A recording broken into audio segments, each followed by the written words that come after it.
Pourquoi est-ce que vous êtes venu aujourd'hui?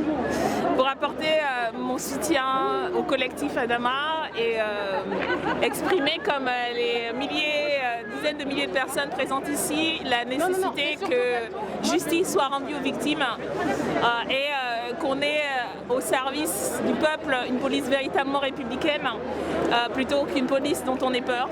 Voilà. Est-ce que pour vous, ce sont des cas de brebis galeuses ou est-ce qu'il y a un problème systémique en France? Il y a un problème dans la société, des rapports de force, de domination, d'exploitation et d'oppression. Et la police, comme toutes les institutions, produit et reproduit ces rapports de force. Et c'est pour ça qu'il faut des politiques publiques et des mesures concrètes. Justice pour Adama! Justice!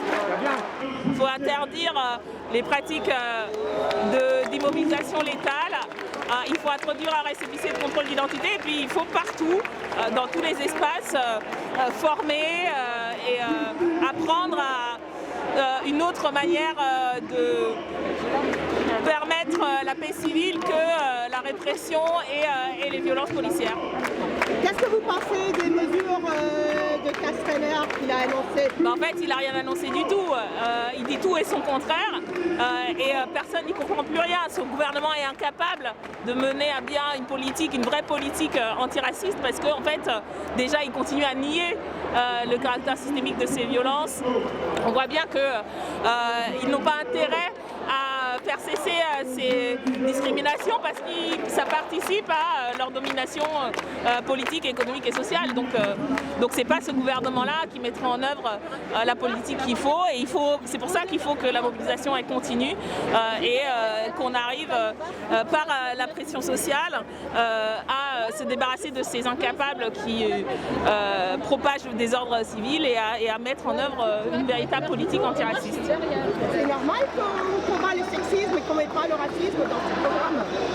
Je pense que comme pour la lutte contre le sexisme, il faut la mobilisation. Il n'y a que comme ça qu'on arrive à imposer ces questions et ces débats et les propositions. Même dans le mouvement social dit de gauche, il a fallu imposer, il a fallu un rapport de force pour qu'on en tienne compte. Et donc, effectivement, c'est une bataille dans toute la société, y compris dans les espaces politiques dits de gauche.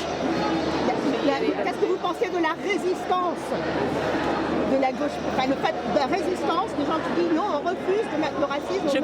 Je pense que c'est une erreur et une faute politique et que ça représente pas l'avenir d'une gauche qui est au service de la population, de toute la population et donc voilà, ça veut dire qu'ils sont obsolètes et donc il faut passer à autre chose.